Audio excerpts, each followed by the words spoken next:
Welcome back to The Jump. Now, yesterday, Mark Cuban confirmed that his team had stopped playing the national anthem before games. Cuban said he made the decision not to play the national anthem after consulting with NBA Commissioner Adam Silver. But now today, NBA Chief Communications Officer Mike Bass issued this statement saying, quote, "With NBA teams now in the process of welcoming fans back to their arenas, all teams will play the national anthem in keeping with long-standing league policy." So an interesting situation has developed here, and I'm thrilled to now welcome in Mavericks team owner Mark Cuban. We'll have team CEO Cint Marshall joining us in a minute as well. But Mark, take me through a little bit how you guys came to this decision and then what the conversations were in the past 24 hours that led to this morning, the release issued by the league overturning that. Well, let me take you through, because there's a lot of misinformation out there. First, we're always talking to our community. I mean, that's something Cint stands for and is very insistent upon and has become a core part of who we are at the Dallas Mavericks. And in listening to the community, there were quite a few people that voiced their concerns, or really their fears that the national anthem and did not fully represent them, that their voices were not being heard. And so we've had a lot of conversations about whether or not we should play the anthem. And so during the first preseason game, we decided to not play it and just see what the response was, knowing that we were going to have ongoing conversations about it. We didn't make any decision to never play the national anthem. That wasn't the case at all. We didn't cancel the national anthem. We still had our flag flying proud and up on the wall at the American Airlines Center, and everybody had the opportunity to address it and pray to it or salute to it, or whatever their feelings are. And we, as the games went by, honestly, we kept on talking about what we were going to do at some point, but obviously it came to the head when it was reported that at one of our games that we hadn't played it. But, the bottom line is we had always discussed the fact that we probably would end up playing it at some point, probably when fans came back, but there was never any final decision that had made that we would not play the anthem. And then what were the conversations you had over the past 24 hours since it came into the news that you guys had not been playing it, since someone noticed, frankly, and started asking about it? What was the back and forth between you and the league office? None, really. I mean, I talked some to Adam and got his feedback and gave him my feedback that, we had people who were upset by it and were passionate in them being upset. And we had people that fully supported it.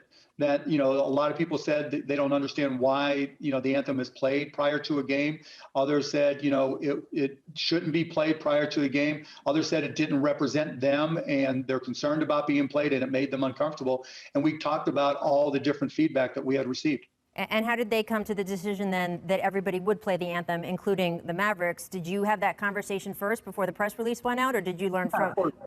Basically, as I mentioned earlier, we had never decided that we weren't going to play the anthem when we had fans in. Mm-hmm. We had some fans in last game, but they were all healthcare workers and people we were honoring. They weren't our ticket holders or season ticket holders at all. So, we didn't know, that it would be brought to a head at this point.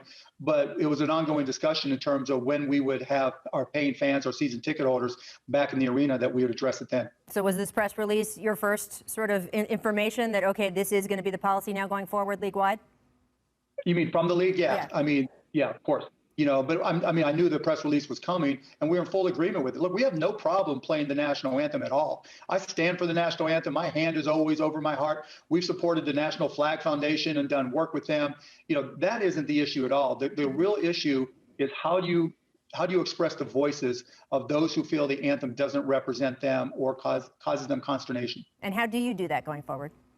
Well, that's why we have Cint. That's the programs that we're setting up with Cint.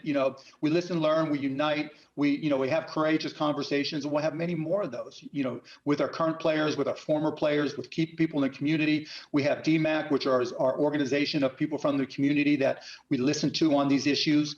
We don't do this in a vacuum. We make these decisions after having talked to and listening and making sure that, our goal is to have all voices heard, not just the loudest voices. We were hoping to have Cint on with us right now, having some technical difficulties, so we might be able to get her back later in the show. So I will just ask you for now, though, Mark, you may now face potential backlash kind of in both directions. You were talking about the feedback you got from people saying the anthem doesn't represent them. But of course, there are a lot of people who feel very strongly that the anthem should be played before games. What kind of backlash might you expect from that side? I mean, when you try to do things that are hard, it's never going to be easy, right? When you try to, create social change, it's never going to be easy. We saw that all summer long.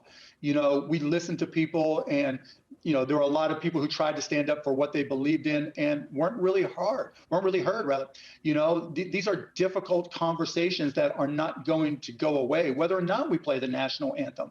We're just, as Senna said to me, we're just glad that we're having this conversation out of choice, not because of some tragedy that ignited the conversation. So now is the time to have it. I know that you said that you went sort of back and forth in conversations with the league leading up to this. Did you consider maybe bringing this up at a Board of Governors meeting, or would you still do that to have a more of a conversation league-wide on what the NBA should be doing here? We'll have ongoing conversations. We obviously had a lot of those this summer, and we have a lot of ongoing conversations with our players, the Players Association, because this is an issue that's important to us. This is not something that goes away. There is systemic racism in this country. There are people who are afraid to walk down the street in this country. There are people, when we talk about injustice for all, who don't receive justice for all, and that is a problem. So this is a conversation we have to have now. The anthem, may be an initiator to those conversations, and that's great. But that's the far more important thing, and that was the genesis of everything that we've done. Well, we will look forward to seeing how all of that develops. Mark, thank you so much for joining us today. I appreciate it. Thanks for having me, Rachel.